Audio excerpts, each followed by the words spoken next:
여러분 안녕하십니까? JTB 뉴스입니다. 해마다 이맘때면 전주시 노송동에서는 이름을 밝히지 않은 기부자가 수천만 원의 성금을 몰래 놓고가 감동을 주어왔습니다.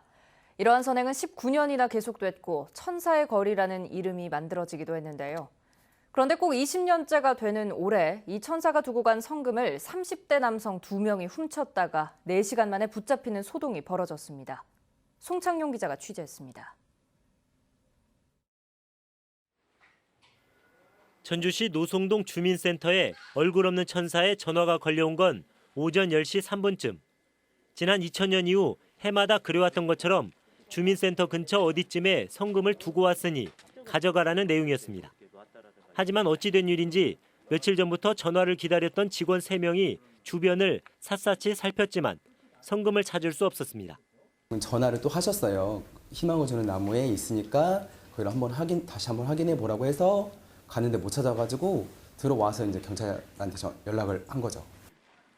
경찰은 인근 CCTV를 조사해 절도범 차량을 특정하고 일당 2명을 사건 발생 4시간 만에 충남과 대전에서 각각 붙잡았습니다. 성금 6천여만 원도 대부분 회수했습니다. 경찰 조사 결과 충남 출신인 이들은 뉴스로 얼굴 없는 천사의 선행을 알게 된 뒤 지난 26일부터 전북 전주에와 기다린 끝에 천사가 성금을 두고 떠나자 곧바로 훔친 것으로 드러났습니다. 목요일 금요일 이틀 있었어요. 토요일 날 일요일 날 없었고 오늘 아침에 남발을 가리고 있었어요. 주민들은 무려 20년이나 지속돼온 선행을 노린 파렴치한 범죄에 분노를 감추지 못했습니다. 그렇게 불우한 이웃들 도와주라고 조금씩 주라고 놓고 가는 건데 이런 거를 손을 댔다는 자체가 그거는 진짜 인간으로서는 그게 인간이 아니죠.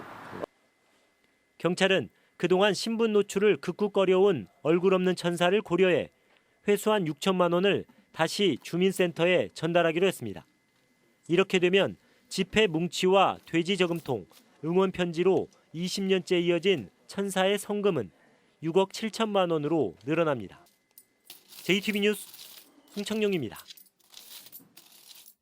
얼굴 없는 천사 성금 절도범 검거에 결정적 제보를 한 시민이 경찰 표창을 받게 됐습니다. 전주 완산경찰서는 시민의 제보로 성금을 훔쳐 달아난 용의 차량을 쉽게 특정하고 검거까지 할 수 있었다며 제보 시민에게 범인 검거 유공표창을 수여할 계획이라고 밝혔습니다. 제보 시민은 얼굴 없는 천사가 성금을 두고 가는 주민센터 주변에 지난주부터 휴지로 번호판을 가린 차량이 배회하는 걸 수상하게 여겨 차량 번호를 외워뒀다가 경찰에 제보했습니다. 자동차 부품 공장에서 사고로 숨진 외국인 노동자의 소식 전해드렸었죠. 사실 이 업체는 심각한 노사 갈등을 겪고 있었습니다. 노조 측은 회사가 파업에 대비해서 뽑은 대체 인력을 성급하게 투입하면서 발생한 참사라고 주장하고 있습니다. 오정현 기자의 보도입니다. 완주 한 자동차 부품 공장에서 사고가 난 건 그제 새벽 2시쯤. 45살 중국인 노동자 장모 씨가 제품을 들어 올리는 기계에 끼어 숨졌습니다. 장 씨가 기계 안에 있는 사실을 알지 못한 다른 작업자가 기계를 가동했다가 사달이 났습니다. 오늘하고 내일 모레까지 지금 행사는 없습니다. 석 달 단기 계약으로 지난달 입사한 장 씨는 별다른 업무 수달 과정 없이 일에 투입된 것으로 알려졌는데 노조 측은 파업에 대비해 뽑은 대체 인력을 무리하게 투입했다가 벌어진 참사라고 주장합니다.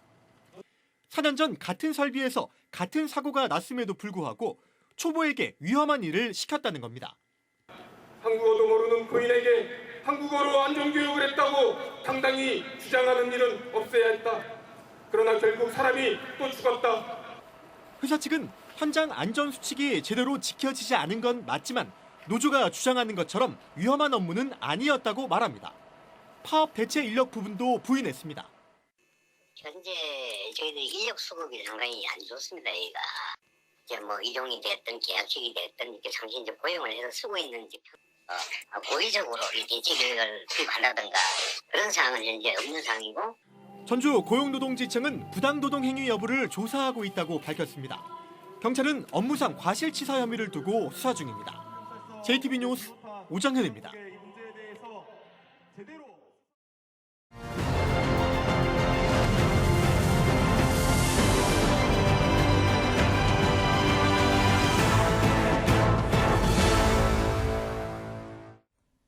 지난 8월 전주의 원도심 한가운데에 있는 여인숙에서 불이 나 노인 3명이 숨지는 참변이 발생했습니다.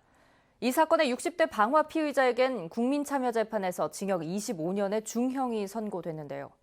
하지만 이 피의자는 판결에 불복해 항소했습니다. 나금동 기자입니다. 전주의 한 여인숙에서 불이 난 건 지난 8월 19일 새벽 3시 50분. 비좁은 달방에서 폐지 등을 주워 어렵게 살던 7, 80대 노인 3명이 숨졌습니다. 노인 양반 두 양반이 폐지를 그렇게 줘서 살았어요. 장애자들.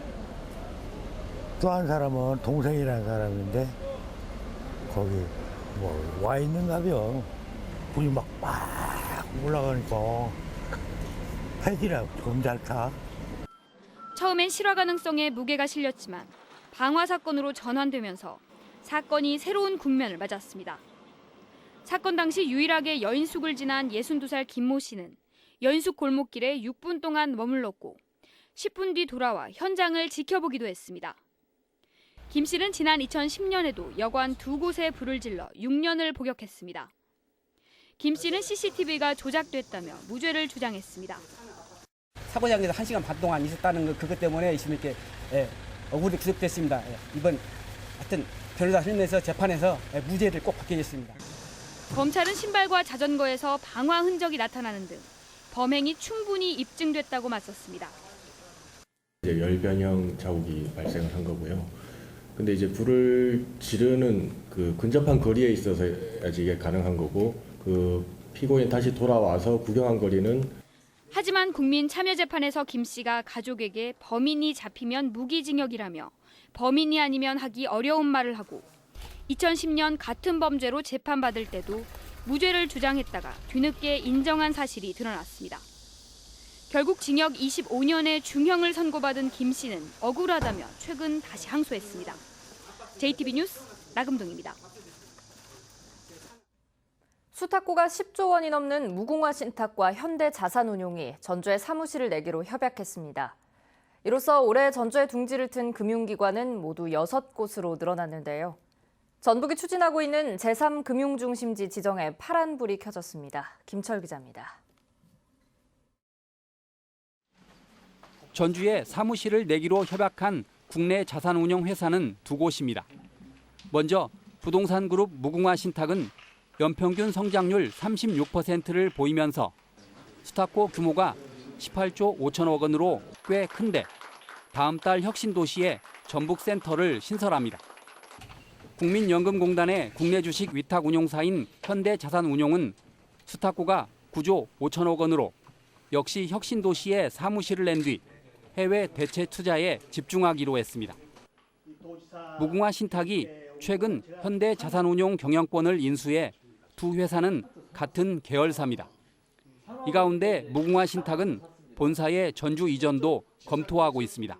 본사가 전부 이전한다는 것은 굉장히 큰 계획입니다. 그 계획을 세우기 위해서 여러 가지로 다각도로 검토를 하고 있는 중입니다. 본사 이전을 목표로 협약을 한 첫 번째 사례라는 데 의미가 있습니다.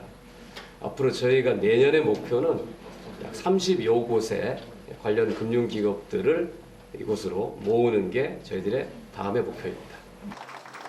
올 들어 전주에 둥지를 튼 금융기관은 글로벌 스탁업체 SSBT와 뉴욕 멜론은행 그리고 SK증권과 우리은행을 포함해 모두 6곳으로 늘었습니다.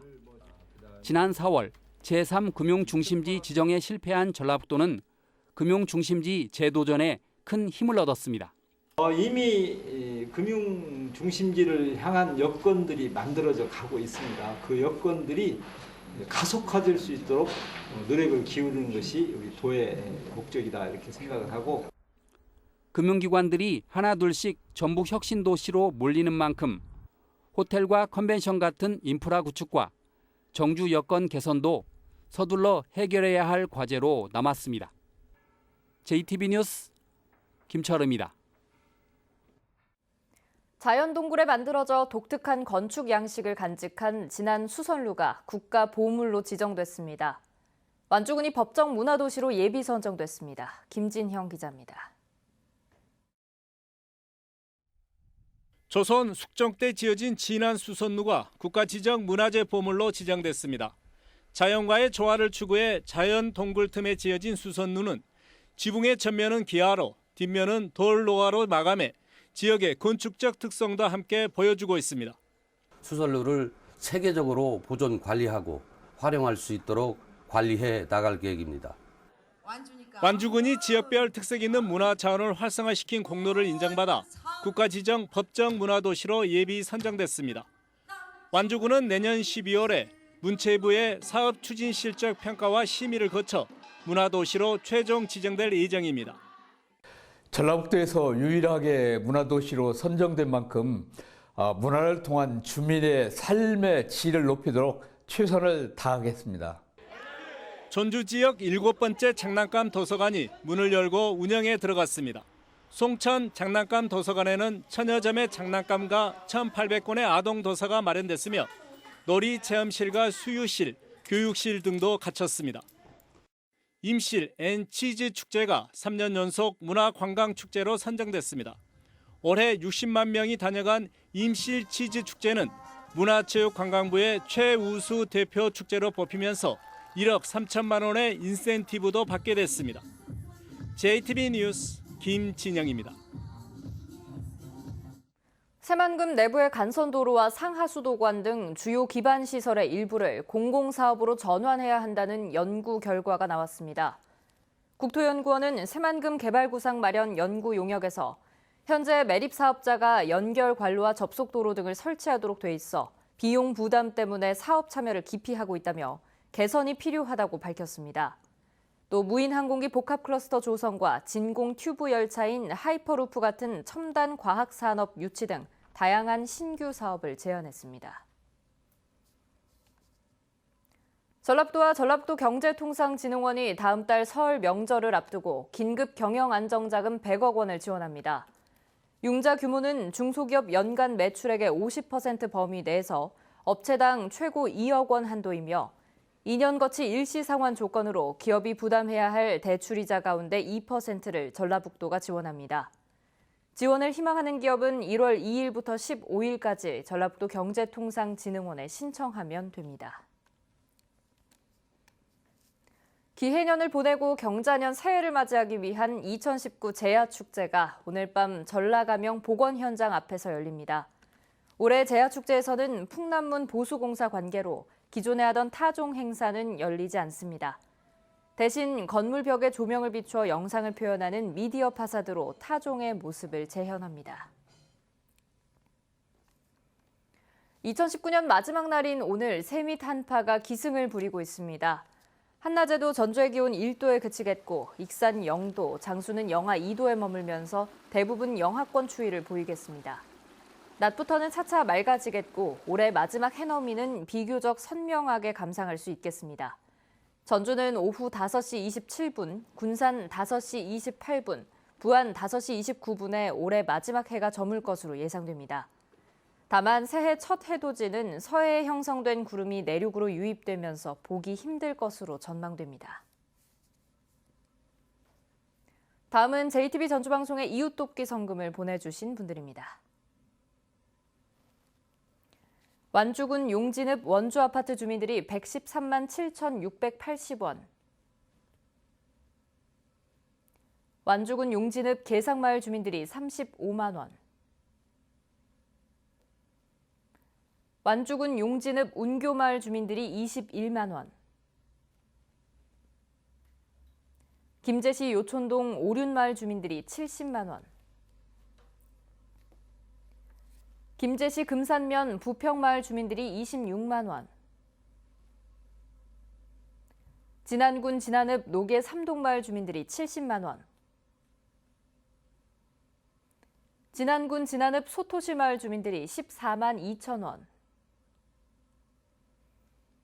익산시 모현동 사랑샘 어린이집에서 10만 원을 보내주셨습니다. 성금을 보내주신 모든 분들께 진심으로 감사드립니다.